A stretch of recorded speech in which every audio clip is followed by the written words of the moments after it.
Hartlik goeiemôre liewe vriende in ons Here Jesus Christus. Baie welkom by ons oggendoordenkings vanuit die woord digitaal.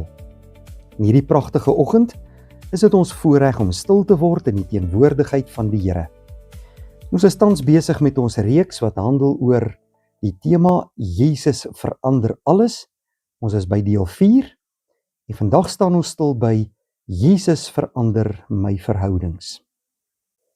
Ons skriflesing kom vandag uit die woord van die Here uit Efesiërs 4, vers 31 tot 32. Paulus skryf: Moet oor niks verbitterd of opvleend wees, of woedend word, of vloek of skel nie. Moenie enigiets doen wat sleg is nie. Wees goedgesind en hartlik teenoor mekaar en vergewe mekaar, soos God julle ook in Christus vergewe het. Ons leef in 'n wêreld, liewe vriende, waar verhoudings maklik breek. Mense raak teleurgesteld, woorde maak seer, vertroue word geskend en families, vriende en selfs gelowiges vervreem van mekaar.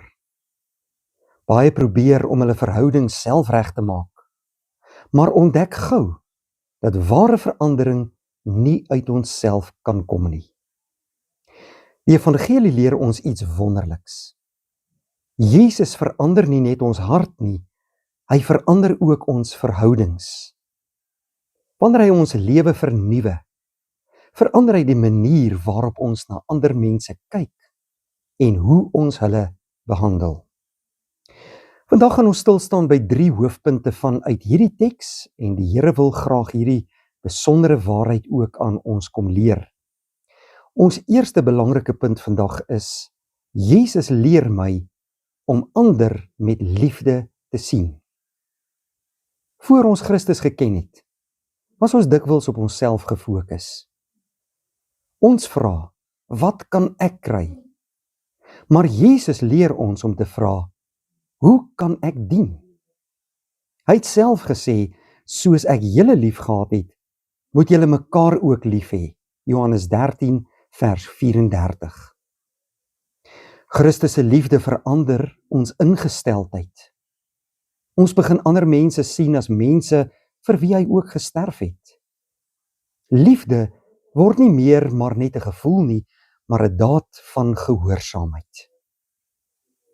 Ons tweede belangrike punt vandag. Jesus gee my die krag om te kan vergewe. Verhoudings word dikwels vernietig omdat mense aan bitterheid vashou. Paulus sê in Efesiërs 4 dat ons moet vergewe, soos God julle ook in Christus vergewe het. Ons vergewe nie omdat iemand dit verdien nie, ons vergewe omdat Christus ons eerste vergewe het. Vergifnis beteken nie dat sonde goedgekeur word nie. Dit beteken dat ons die saak aan God oorgee en weier om deur bitterheid beheer te word in ons lewens. Wanneer Jesus ons harte verander, maak hy ons vry om weer lief te hê. Ons laaste punt vir vandag. Jesus maak van ons vredemakers. Jesus het gesê in Matteus 5 vers 9, geseënd is die vredemakers. 'n Christen behoort nie verdeeldheid te saai nie, maar vrede te bring. Ons woorde behoort op te bou, eerder as af te breek. Ons optrede behoort mense nader aan Christus te trek. Wanneer die Here Jesus Christus die Here van my lewe is, verander hy die atmosfeer waar ek leef, by die huis en by die werk, ook in die kerk en tussen my vriende. Jesus verander werklik alles, geliefdes. Hy herstel eers ons verhouding met God deur sy kruis en daarna begin hy ook ons verhoudings met ander mense verander. Vra jouself vandag die vraag, kan mense in my verhoudings sien dat Jesus my lewe verander het? Ek bid dat jy nie net 'n nuwe lewe in Christus sal lewe nie, maar dat jou lewe hom ook elke dag sal verheerlik. Kom ons bid saam. Onse troue God en Hemelse Vader, Baie dankie vir u goedheid en guns in ons lewens en vir 'n nuwe dag wat ons uit u hand ontvang. Baie dankie dat Jesus Christus die hoogste prys aan die kruis betaal het, sodat ons vergifnis kan ontvang en dat hy in ons 'n nuwe lewende verhouding met ons Here kom stel het.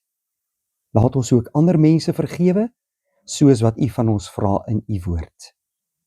Seën vir ons hierdie mooi dag, van ons harte met u vrede, en lei, behoed en bewaar ons ook, waar ons ook al mag bevind. Ons bid dit alles, nie omdat ons dit verdien nie, maar uit genade alleen, in Jesus Christus se naam. Amen. Baie dankie vriende, 'n mooi dag vir u.